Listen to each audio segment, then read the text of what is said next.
Hello, students. This is your teacher, Dr. Sachin Budhiraja, and editor of this book on ENT, that is ENT for entrance exams.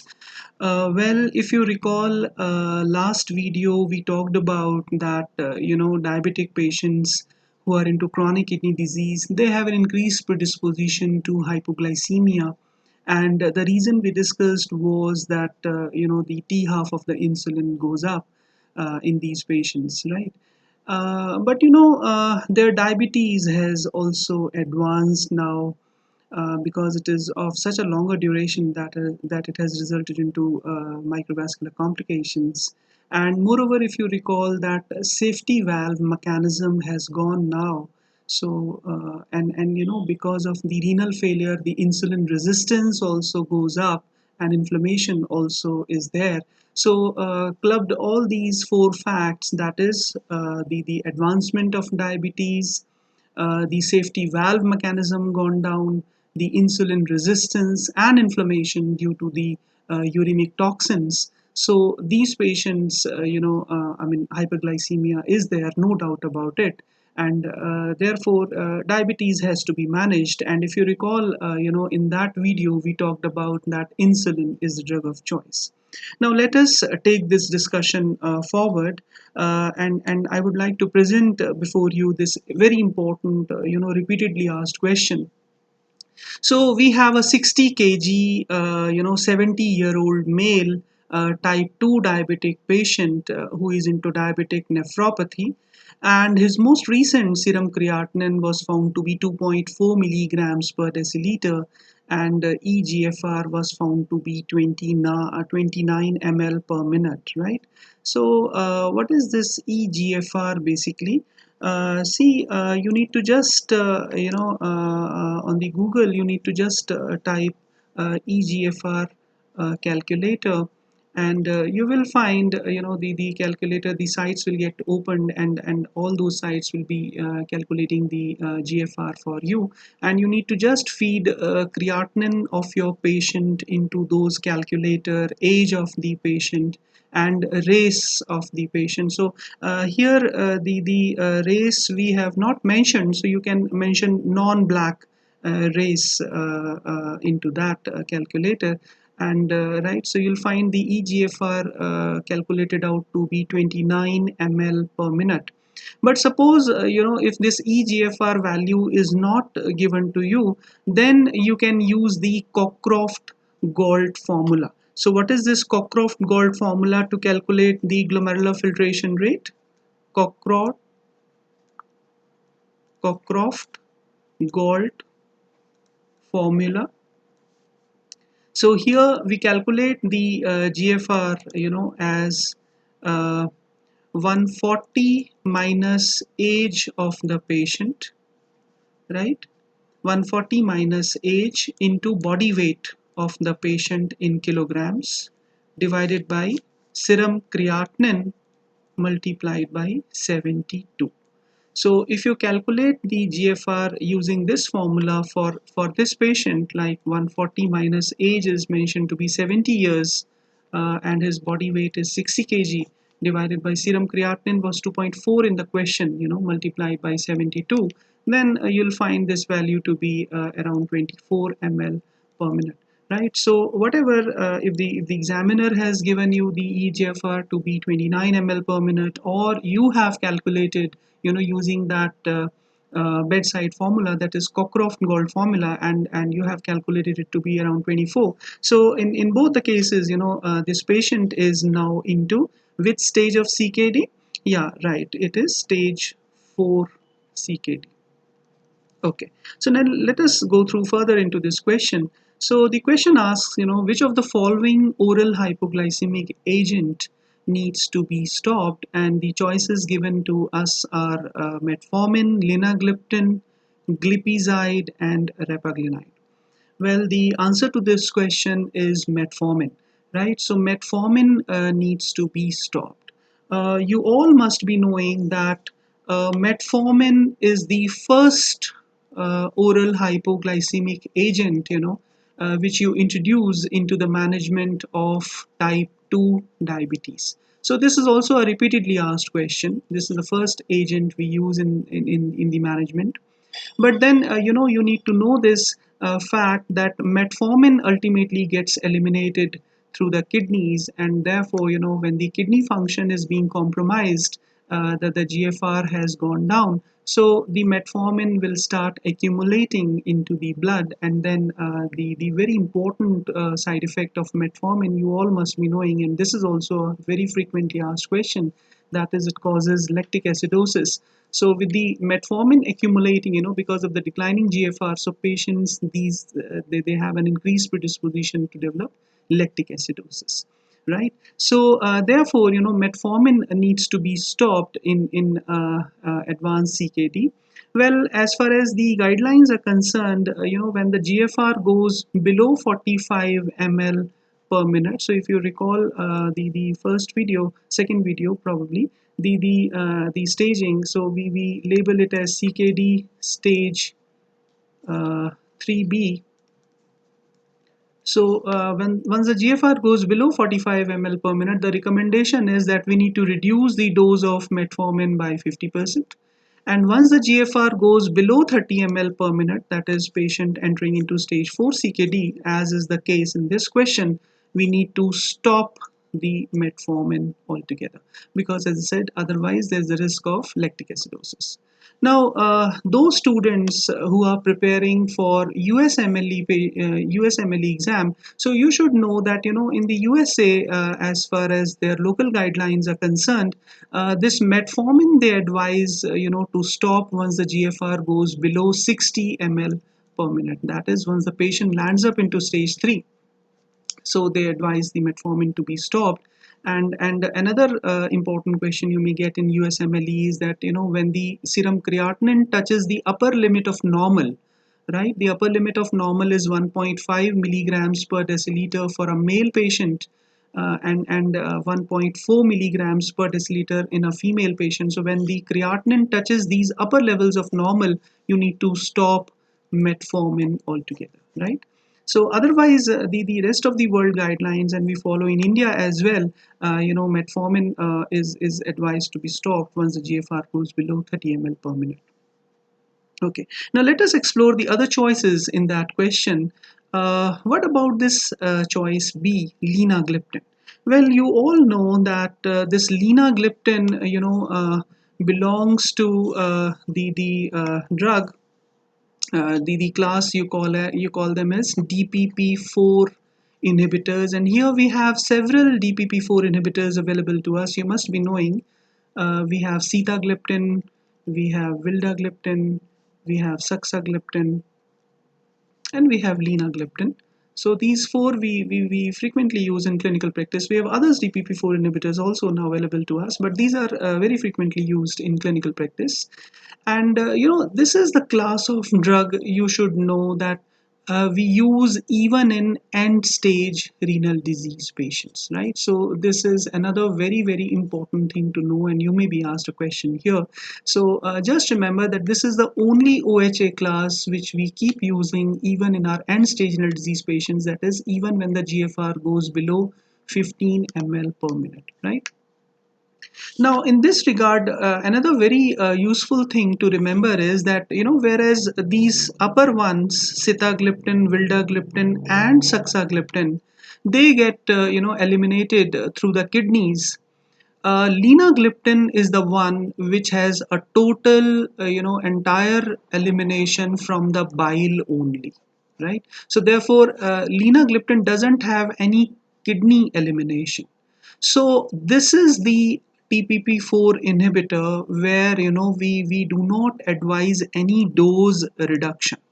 So the way we are using in any other diabetic patient who doesn't have any kidney involvement, so similarly we use in the same dose in a diabetic patient who is even into end stage renal disease. So we can use sitagliptin, vildagliptin, and saxagliptin also, but because they get eliminated to the kidney, so we need to reduce their doses. But this is not the scenario with linagliptin, right?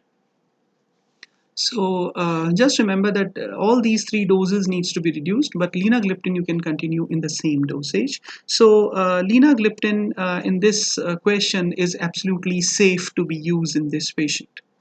Then coming to this choice C, glipizide. So glipizide is a sulfonylurea, you all know, and you know the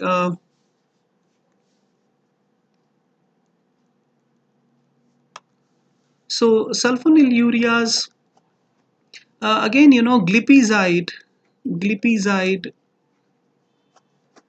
is a short-acting sulfonylurea. Yeah, it gets metabolized through liver, but then you know the after the metabolism, the metabolites which are formed as a result, they are totally inactive, right? So even if the drug is being metabolized through the kidneys, since the metabolites are inactive, so even if the inactive metabolites are accumulating, so I mean, the drug is not going to cause any important hypoglycemia in these patients. So therefore, you know, just remember that of the various sulfonylureas available to us, glipizide is the drug of choice in significant CKD patients, right? These longer acting ones, glibenclamide and glimepiride, they needs to be stopped in CKD patients. Why? Because again, as I said, you know, sulfonylureas, they get metabolized in the liver only. But then, you know, with these sulfonylureas, the metabolites which are generated after their metabolism are active ones, and therefore they keep accumulating because the GFR has gone down. So therefore, the hypoglycemia risk is very high, right? Another very commonly used sulfonylurea you must be aware of, that is gliclazide. Now, though gliclazide is a relatively short-lasting drug, you know, I mean, as compared to glibencla and this glimepiride, but then gliclazide also needs to be stopped once the GFR goes below 40 ml per minute. So, you know, stage 4 CKD, if they ask you a question, the GFR is below 30 ml per minute, remember glipizide is the only sulfonylurea which we can use because it is the shortest duration of action, and as I said, the metabolites are inactive, right? And then coming to the last option in this question, and that is rapaglinide. Now this rapaglinide is also a secretagogue, insulin secretagogue, but this is a non-sulfonylurea drug. So we have non-sulfonylurea secretagogues, two drugs available to us. One is this neteglinide and another is rapaglinide. Now these are very very short duration drugs, and therefore they are employed in clinical practice to manage the prandial sugars only, right? This is another very frequently asked question. So only the postprandial sugars we manage, you know, through these drugs, neteglinide and rapaglinide. So of the two, again, which is safe to use in CKD patients? So again, remember R for R.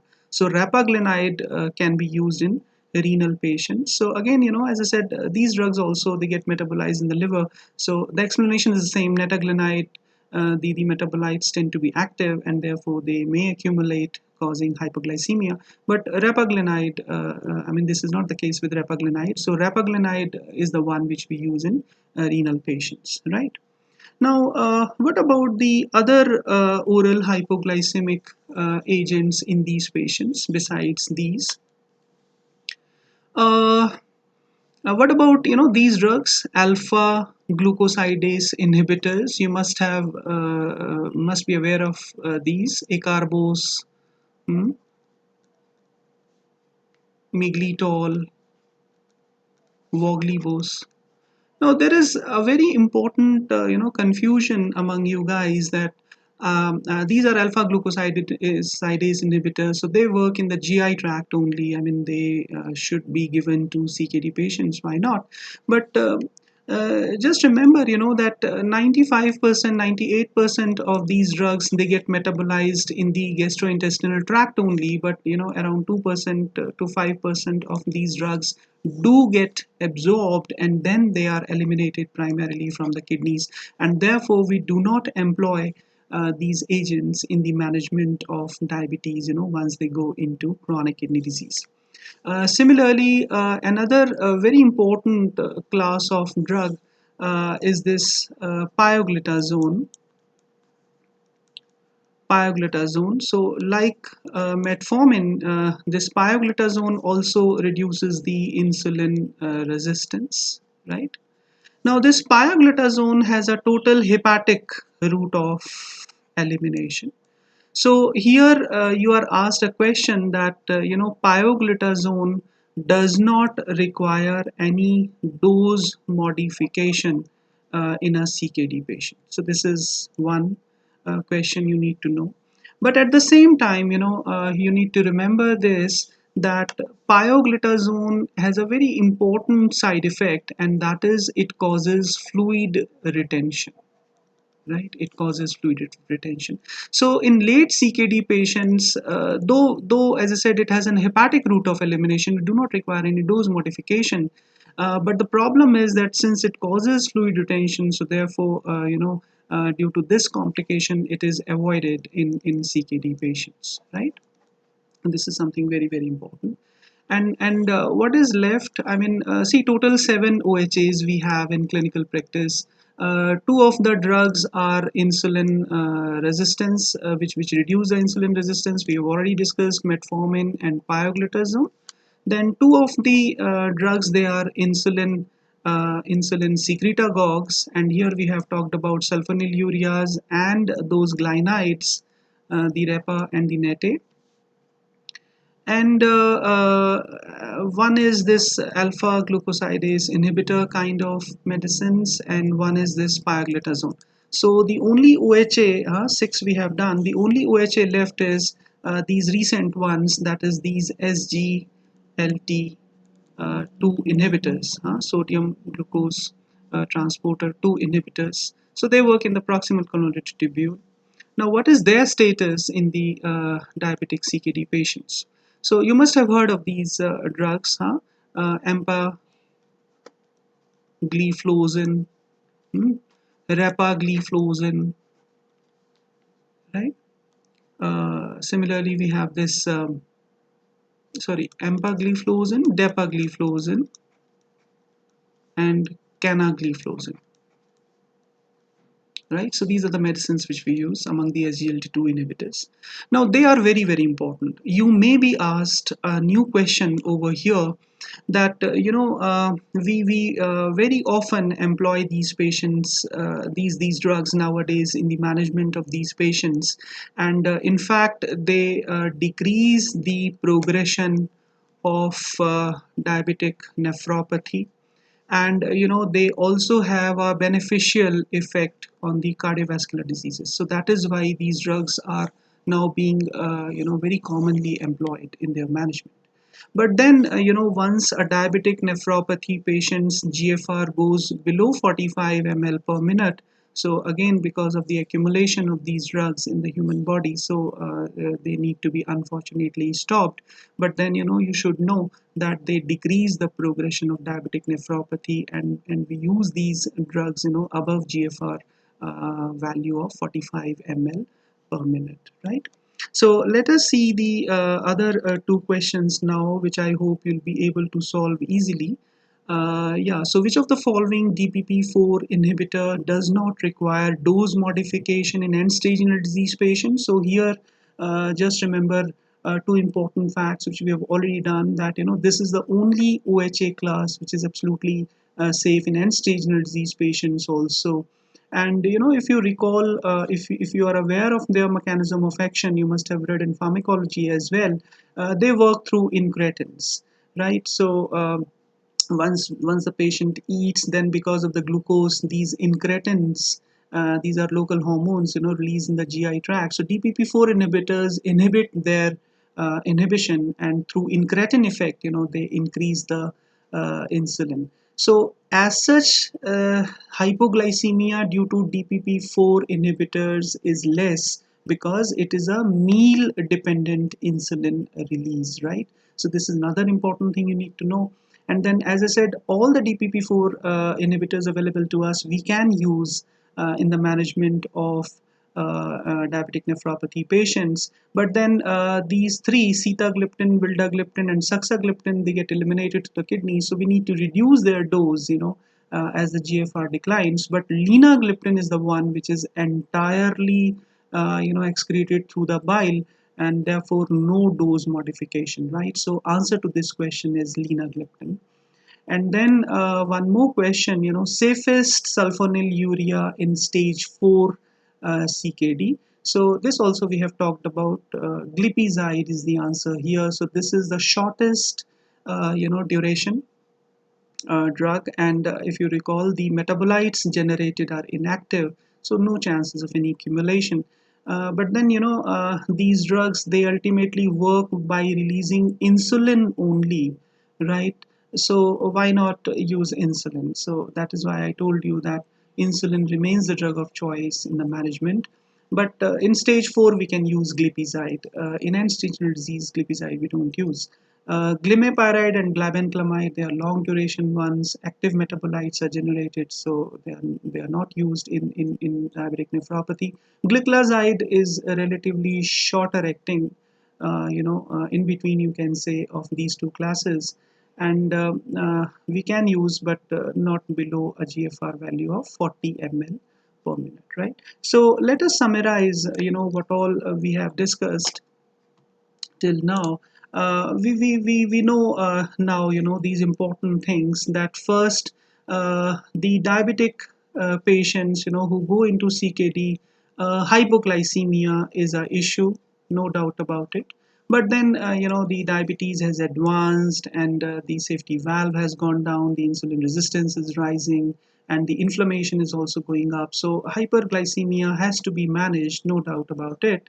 And insulin is the drug of choice, mind you. And as far as the oral hypoglycemic agents are concerned, uh, most of them, are contraindicated in significant CKD. Metformin, the first drug we introduced, is contraindicated, right? Alpha glucosidase inhibitors are contraindicated. As I said, unfortunately, these newer ones, SGLT2, they reduce the progression of diabetic nephropathy, but once it's a significant diabetic nephropathy, the GFR is below 45 ml, we cannot use these drugs. And the longer acting sulfonylureas like glimepiride, glibenclamide, they are also contraindicated. So what are we left with then? We are left with these OHAs only. So most important, DPP-4 inhibitors we can use. And here linagliptin, no dose modification at all.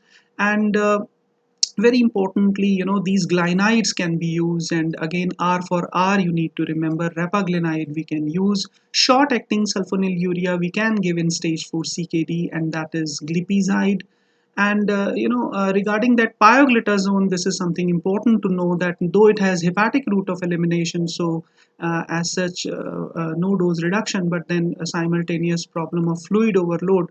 So therefore, as a result of this reason, we cannot use, in renal failure patients. So insulin remains the drug of choice. We have already done that. So I hope you have learned a lot in this video. So do subscribe my channel, right? I'm going to discuss these important topics with you, and subscribe this channel, press the bell button also, and blah blah. But the most important recommendation from my side is that you do go through this wonderful book on ENT. You'll be highly benefited. Thank you.